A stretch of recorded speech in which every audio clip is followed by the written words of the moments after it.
Hello, my humans, and welcome back to the Science Corner. So, in the last video, we talked about astronomical time, how we use different astronomical bodies and different astronomical elements in order for us to measure and to understand time. And I also told you that there are different ways of doing this. And today I wanted to talk about one of those. In fact, the most accurate and precise one. It's called atomic time. But I cannot talk about atomic time without talking about what is an atom first. So today we're going to talk about atoms. Let's start with the beginning. I want you to see this. Now break it. Destroy it with your mind. Divide it as much as you can.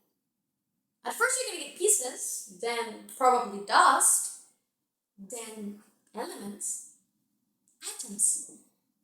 Yes, and this happens with everything. Not only this toy, but also the table, these boards, the device you're looking at. You, me, the whole universe is made out of atoms. But what is an atom? An atom is the smallest particle ever known. It's made out of different particles like electrons, neutrons, and protons. And it has a nucleus or atomic orbitals.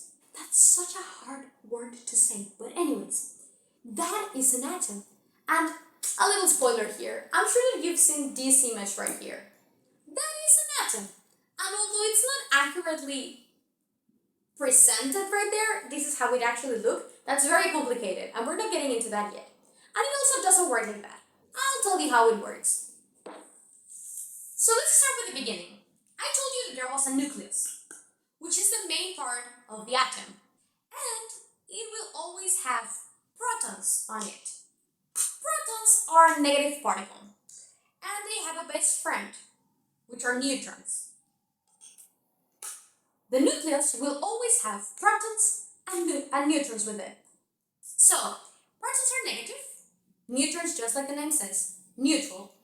And as you can see here, they're together. Always stay together. In this case, it's because of this green base that I have right here. In real life world, it's not because they're best friends and the power of friendship, but it's actually more because of something called electromagnetic energy. This energy is so strong that it will put these two together.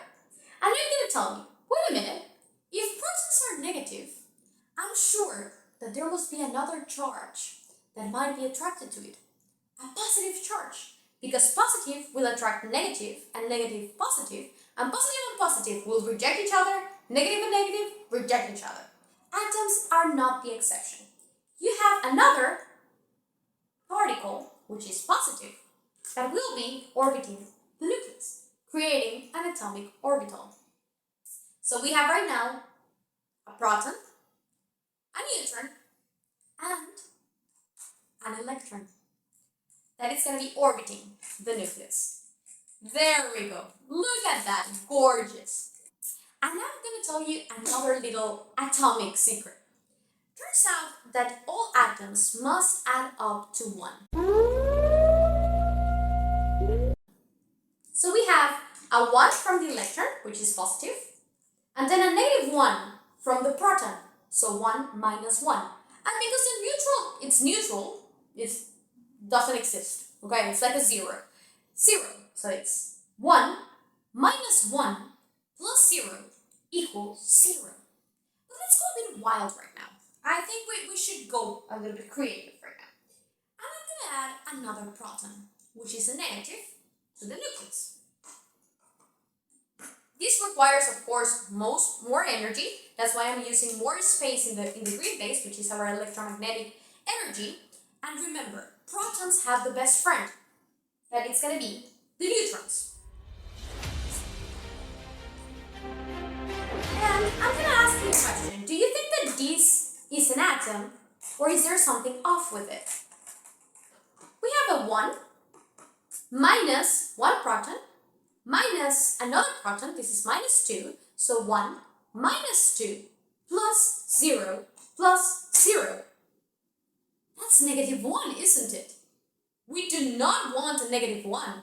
That is not an atom. Remember, all atoms must add up to 0. we add another electron.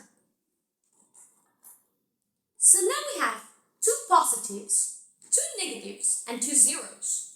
That's going to be equal to 0.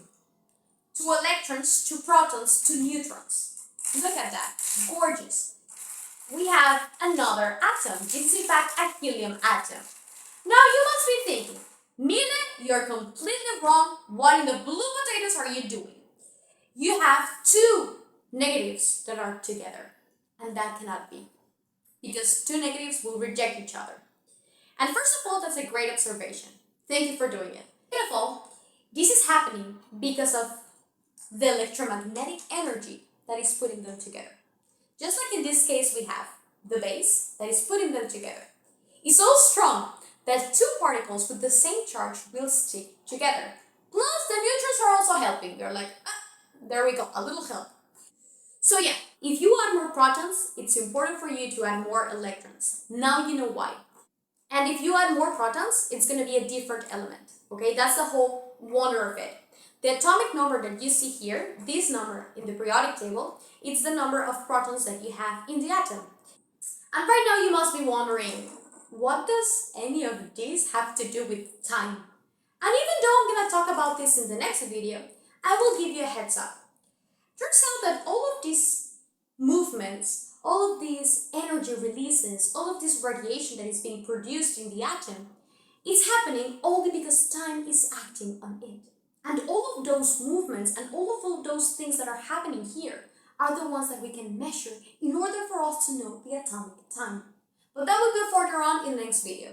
I hope that for now you've learned, I hope that for now you understand a little bit more about atoms, and I will see you in the next video.